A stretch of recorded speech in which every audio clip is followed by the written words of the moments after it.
Bismillah, alhamdulillah, wa salatu wa salamu ala rasulillah, wa alihi wa sahbihi wa man wala, wa Ramadan Kareem. Once again, we've been welcomed through the portals of this generous and always astonishing month. And we find ourselves in a different kind of life, a different kind of experience, breathing a different air. And change is always good for us.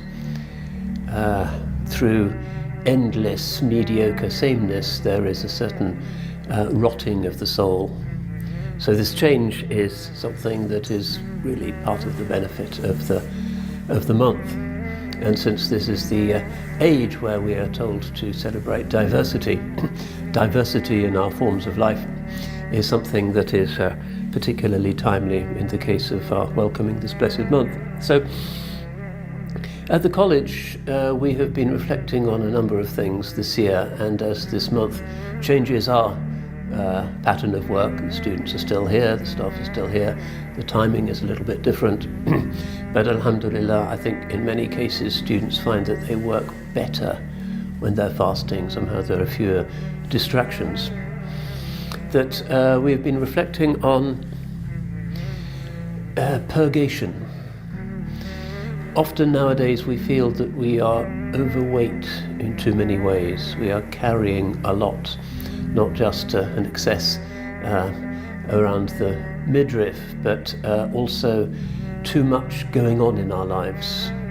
Too many plates to spin, too many engagements to keep, and this can be quite difficult for those who try to maintain a spiritual mindfulness and focus.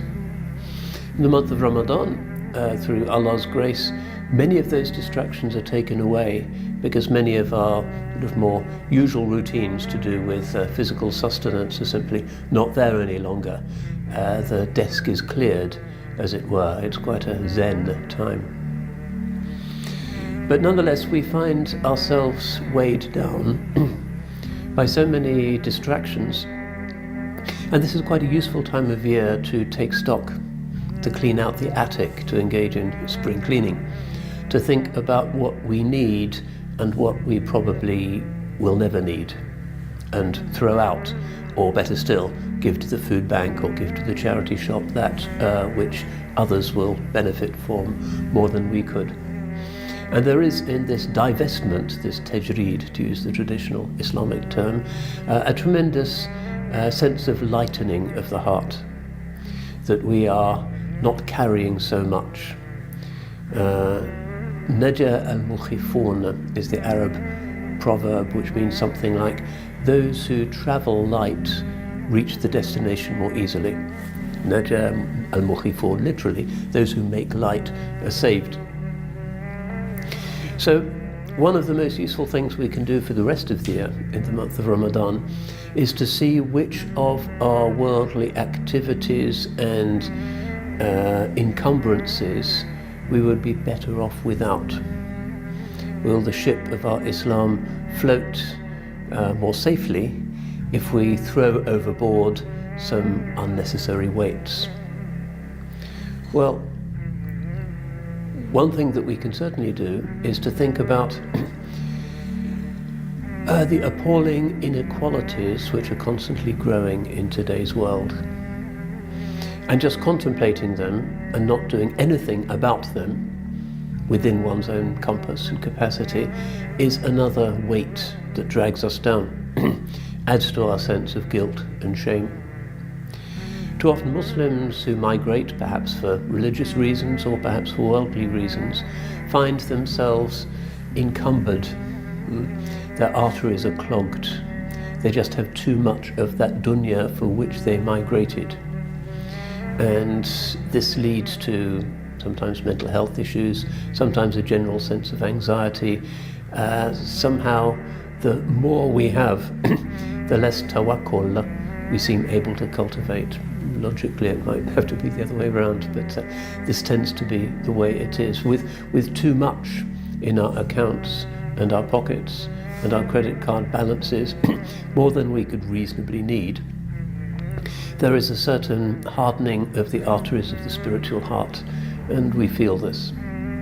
So in the month of Ramadan, when we are attempting this tajreed, trying to lose some weight, I suppose, physically, we also need to think about how we can lighten our ship as we move through life. This is something that is stressed very much in the Holy Qur'an, and sometimes we cringe or recoil when we look at some of the absoluteness of its language. Many of the earliest verses of the Holy Qur'an were inveighing against the wealth of the Meccan plutocrats who were engaged in alhaakum al-takathur. That's so amazing. It's just 2 words, alhaakum al-takathur, and it sums up the entirety of what most human life nowadays is about. Rivalry in worldly increase has distracted you. You can't get it into English in less than about 8 words. This is part of the telegraphic condensed brilliance of Allah's speech. Alhaakum al-takathur. So this is about rivalry in worldly increase because we want a car that looks as good as the car parked outside the neighbour next door. But we also want the increase itself, more stuff, and this distracts us. Lahu, alhaakum. Lahu is a kind of game. It's like a sport. It's like a trivial pastime. It's like killing time. But we've been distracted by this worldly increase from the things that actually really make us happy. What really makes us happy in life?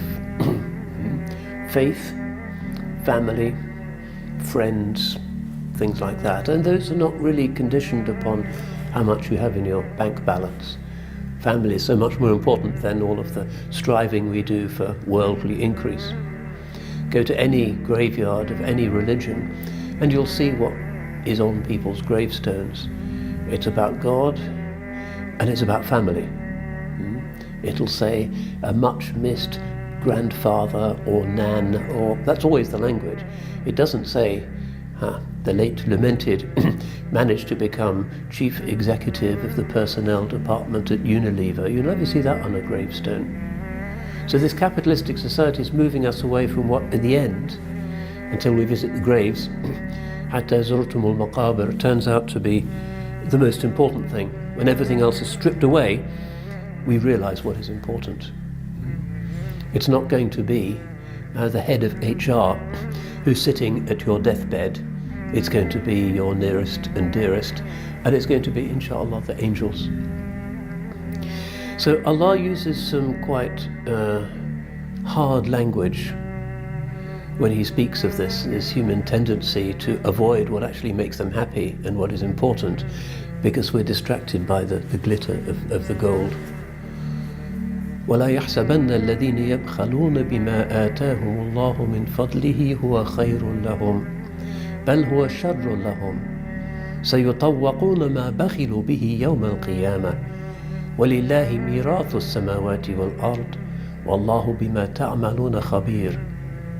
I myself find these verses challenging. It's hard to measure oneself up against the high standards that they demand. It says something like, let not those who have been given a portion of Allah's generosity think that if they are miserly with it, that it is better for them. In fact, that is worse for them. It will be hung around their necks on the Day of Judgment. And Allah's is the inheritance of the heavens and the earth, and He is all-knowing of what you do. The Sahaba would never read beyond a verse until they had assimilated its meaning, and the meaning here is quite challenging. It's unarguable. If, when there is starvation and hunger and need, increasingly in this country, there's food poverty in the UK, if we are anxious about when we will be able to buy the new BMW, there is something wrong with us.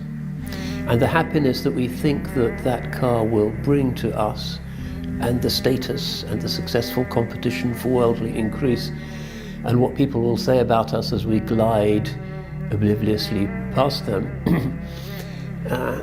will not be a happiness equivalent to the happiness that we experience when sincerely we express our human solidarity with those who are less fortunate than ourselves. To give is to gain.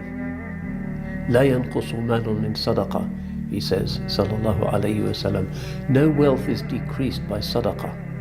And anybody who has the habit of sincere, not absent-minded or ostentatious charity giving, no one who has been in that state misunderstands it or underestimates it. It's a real thing.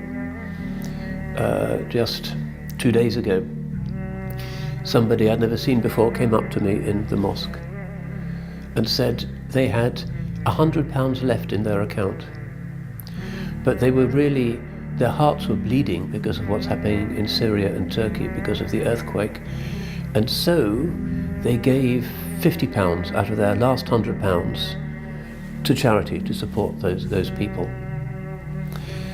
A few hours later, £8,000 arrived in this person's account. It was an accidental repayment of some student loan long ago, and it just popped up, and she was almost in tears because she'd seen the truth of this, that our ridiculous accountancy whereby we calculate profit and loss isn't real. We're not really in control of money. Even the economists, even the Bank of England is not in charge of the economy. It's not possible. Allah's is the inheritance of the heavens and the earth. Everything comes from Him. Everything is on loan to Him. And if we are generous, and if we lose some weight, if we engage in some kind of financial liposuction, we'll feel better for it. So this aspect, this very challenging aspect of the Holy Prophet's career, one of the great heroes of history, the great hero of history who changed history more than any other man, lived in conditions of very considerable simplicity, shall we say. لا يبيت عند رسول الله صلى الله عليه وسلم درهم ولا دينار. No coin spent the night in his house. And we're worrying about financial planning for the next 5 years, and he didn't. He was just thinking about the moment. One of the great ones of our history, Hatim al-Assam, lived in a life of real poverty, and he just loved to give, and it was his great joy to give. And somebody said, well, don't you feel a bit inferior when you walk past the Sultan's palace? And he said, the only difference between me and the Sultan is 1 day. They said, what do you mean? And he said, yesterday the Sultan had what he had and I had what he had, but that's finished and he can't go back to it. Tomorrow he will have, or he may have, what he will have, or what he may have, but he's not got that now, so I'm the same as him. The only difference is today, right now. A day is just a day. So this is a different way of thinking, and it's hard to school ourselves in this prophetic mindset and to understand what it would be like to be so happy and to be so poor, but to be poor, as the ulama say, faqr ikhtiyari, voluntary poverty, giving and giving and giving, while maintaining, this is the sharia requirement, enough for one's dependents. You can't allow your own baby to be thirsty. But nonetheless, all of the excess, this extraordinary istifadat al-mal, this incredible cornucopia of money that somehow doesn't have much barakah in it, that's just gushing forth from the earth at the moment, that so many are experiencing and living in, and some Muslim elites are certainly living in it. There are Muslim oligarchs and Muslims who aren't generous enough with the fadl that Allah has given them. And we need to think about, try and remember the joy that is the consequence of sincere giving that nobody knows about. And to try, during this Ramadan in particular, to create a list of recipients. Maybe if we're from Bangladesh or somewhere, you know somebody back home for whom £100 would be extraordinary. Well, don't forget that person. He's kind of stuck there. You have the good passport, the job. You will be called to account for your determination to hoard what you should be giving. There are charities. We can take outstanding orders. You can support CMC and support the next generation of Muslim scholars, which is kind of sadaka jariyah that goes on, inshallah, for as long as their scholars live and their students live and their families live, and there's a kind of self-replicating sadaka. This is a religion of ilm. But you should also remember the poor, the destitute, the needy, the earthquake victims, the rising sea level victims, that this is a world of very great suffering. And this, we have a generous God who rewards us in unimaginable ways, not least in a certain lightness in the heart when we give, and when we give sincerely and with hudur, with presence. So since this is a month in which good deeds are multiplied, let us think about this and remember that the pleasures that come from spiritual acts are always better for us than the pleasures that come from physical acts. And those that come from physical acts, sooner or later you get overwhelmed by them and you become sick. But with the sweetness that comes from spiritual acts, you just become better and better and stronger. So we ask Allah subhanahu wa ta'ala to return to this ummah the spirit of sharing, the spirit of solidarity, the spirit of mercy, because all wealth is Allah's wealth. We hold it only on trust, and we will be accountable for every last penny, for every last cent. May Allah give you a great Ramadan and a peaceful Ramadan and a family Ramadan, and lift your sorrows and your suffering and your anxieties, and inspire in all of us the spirit of giving, which is part of the beauty of the prophetic spirit. Barakallahu feekum, wassalamu alaikum wa rahmatullah.